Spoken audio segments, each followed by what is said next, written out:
Pag-ampo alang sa pagtuo. Amahan, tuburan sa tanang kaayo ug kinabuhi.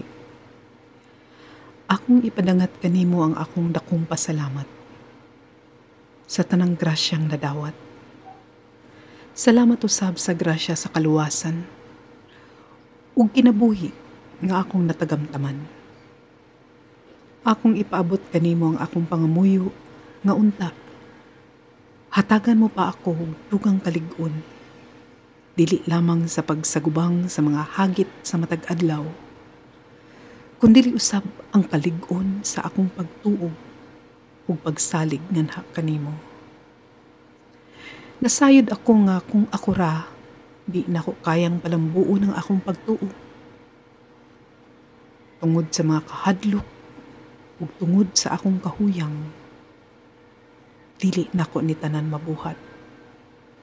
Apan akong ihatag kanimo ang akong kinabuhi. Itugyan ko kanimo ang tanan. Ug unta, kanunay ko nimong ubanan sa matag takna. Hilabi na sa atubangan sa kalisod ug mga hagit.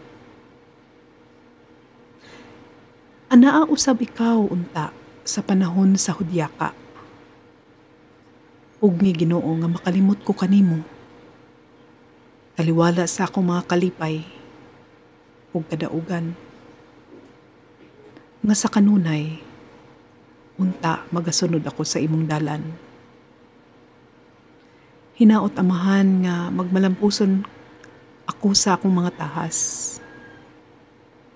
Ug kining tanan nga akong pagabuhaton, magahatag og kalipay nga kanimo.